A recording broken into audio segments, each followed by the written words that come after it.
친박인 김진태와 국민 귀태 김기춘 때문에 박근혜가 낭패에 빠졌다는 소식입니다.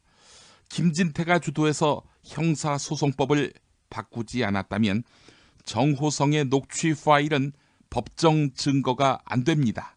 세계일보와 인터뷰한 한 부장판사는 정호성 파일은 증거 가치가 매우 높다면서 헌재가 이 녹취 파일을 증거 조사하는 것만으로도 탄핵 심판의 향방이 의외로 쉽게 결정될 수 있을 것 같다, 이렇게 말했습니다. 또한 김기춘은 2004년 노무현 대통령 탄핵 심판 때 국회의원으로서 소추위원이었죠. 재판관 누가 어떤 판단을 했는지 드러나지 않으니까 앞으로는 누가 어떤 판단을 했는지 이름을 들추어내야 한다, 이렇게 주장했고 결국 그렇게 해서 법이 바뀌었습니다. 이에 따라서 헌법재판관들은 촛불 민심에 정면으로 역행하는 판단을 할 경우, 즉 탄핵 반대를 할 경우 엄청난 부담을 지게 된 것입니다. 어제 최순실 국정농단 국정조사 특별위원회가 개인 병원인 김영재 의원을 찾아갔습니다. 세월호 참사 당일 박근혜에게 성형수술을 했다는 의심을 받고 있는 사람이 바로 김영재입니다. 당일 오전 장모를 치료했다고 그동안 줄기차게 주장해왔던 김영재 아닙니까? 그런데 장모를 치료했다는 그날 진료 기록부가 조작됐다는 평가입니다. 일단 서명의 필체, 필기구의 색깔이 다르고 장모의 진료 기록부에 얼굴 시술 기록도 있으며 장모가 오전에 진료를 받은 전례가 거의 없었다는 점입니다. 결국 장모에 대해 진료를 하지 않고도 자기 해명에 맞춰서 진료 기록부를 거짓으로 꾸민 거 아니냐 하는 의심이 듭니다. 4월 16일 아침 김영재, 당신은 무엇했는가? 야당 의원들이 추궁할 태세입니다. 한국일보 보도였습니다. 증거인멸 시도, 이것만으로도 구속감입니다. 최순실의 동업자였던 고영태가 중앙일보와 11시간에 걸쳐서 단독 인터뷰를 했습니다. 고영태는 박헌영 전 K스포츠재단 과장이 새누리당의 한 의원과 사전에 입을 맞추고 4차 청문회에서 위증을 할 것이다, 이렇게 말했습니다. 새누리당의 한 의원이 박헌영 전 과장에게 최순실과 일하면서 태블릿 PC를 본 적이 있느냐, 이렇게 물어보면 최순실이 아닌 고영태가 들고 다니는 것을 보았다. 한 번은 태블릿 PC 충전기를 구해오라고 했다, 이렇게 말한다는 것이었습니다. 실제로 그렇게 했고요.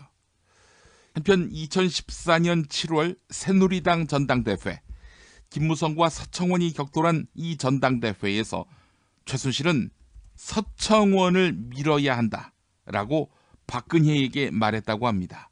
그런데 최순실이 존댓말을 썼지만 내용은 지시에 가까웠다, 이렇게 고영태가 말했다는 것입니다. 이틀 전 청문회에 나온 이화여대 관계자들의 답변 태도가 국민적 공분을 사고 있습니다.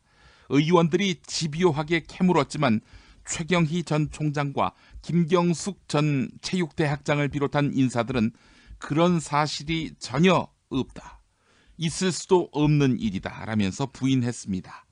자, 팩트는 어떨까요? 중앙일보에 관련 기사가 있는데 교육부 감사 결과는 체육대학장이 입학처장에게 정유라의 지원 사실을 알렸고 입학처장이 이를 최경희 총장에게 보고했고 입학처장이 면접위원들에게 압력을 행사해서 정유라를 선발하게 했다는 것입니다. 또 학장이 교수들에게 정유라를 신경 써라, 관리 잘하라, 이렇게 지시했다는 사실도 포함됐습니다. 상황이 이런데도 오리발을 내밀자 교육부 김태현 감사총괄 담당관이 본인들은 부인하지만 압력이 있었다는 관련 진술을 다 받았다, 이렇게 반박하기도 했습니다. 국민일보에 이런 기사가 났네요. 청문회에 나온 핵심 증인들의 거짓말과 교묘한 말 바꾸기를 분석한 건데 패턴이 있다는 것입니다. 시종일관 모른다, 그런 적 없다 라면서 발뺌을 하다가 특위위원들이 동영상이나 공문 등의 증거를 내밀면 재빨리 말을 바꾸는 식입니다. 최순실을 모른다던 김기춘, 서창석과 통화 안 했다던 이임순 순천향대 교수, 세월호 참사 당일 진료를 안 했다던 김영재 의사, 이대생 농성 때 경찰 투입 요청을 안 했다던 최경희 총장, 그 자리에서 거짓말이 드러난 경우입니다. 그래서 위증죄로 처벌해야 한다, 이런 목소리가 높습니다. 현재는 1년 이상 10년 이하 징역에 처하도록 규정하고 있습니다. 국조특위는 지금까지 위증 혐의가 제기된 모든 증인을 검찰에 고발할 방침입니다. 완장질이 나날이 즐거운 황교안 이야기입니다. 대통령급 의전을 요구하더니 공공기관 인사도 본인이 하겠다는 거 아닙니까? 한편 한겨레가 어제 세월호 수사를 방해한 당시 법무부 장관 황교안의 실상을 고발했는데요. 박영수 특별검사팀이 황교안도 수사 대상이라고 밝혔습니다. 이뿐 아닙니다. 정윤회 문건 유출 당시 정윤회의 국정 개입 의혹은 사실이 아니다, 이렇게 검찰로 하여금 결론을 내리도록 황교안이 역할을 한 것 아닌가. 이건 역시 조사받을 상황이란 것입니다. 한겨레 보도였습니다. 경향신문 토요파는 청와대, 한겨레 토요파는 대통령 별장이라는 공간을 주목했네요. 우선 경향신문이 박근혜와 이명박의 집권 2년차 한 해 공식 일정을 전수조사한 결과 박근혜의 공식 일정이 없는 날이 2배 이상 많았습니다. 사흘에 한 번꼴로 일정이 없었던 셈인데요. 일정이 없는 날은 관저에만 머물렀다, 이런 증언이 속속 나오고 있습니다.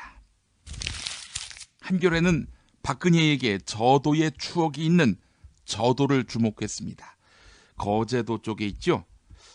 박정희 박근혜에게 그립고 정든 섬이 되는 동안 어민들에게는 말하지 못한 악몽 같은 삶이 있었습니다. 대통령 별장을 만든다며 선산이 있는 사람들까지 내쫓았습니다. 저도를 리모델링한 사람이 박정희인데 섬진강에서 모래를 실어와 해변에 깔고 막내 아들 지만을 위해 사람들을 써서 매미를 잡아다가 방사했다고 합니다. 별장을 조성한다며 강제로 퇴거된 주민들은 대통령이 오셨을 때 저도에서 조업했다가는 개 맞듯 맞는 일이 빈번했고 심지어 사격도 당했다는 것입니다.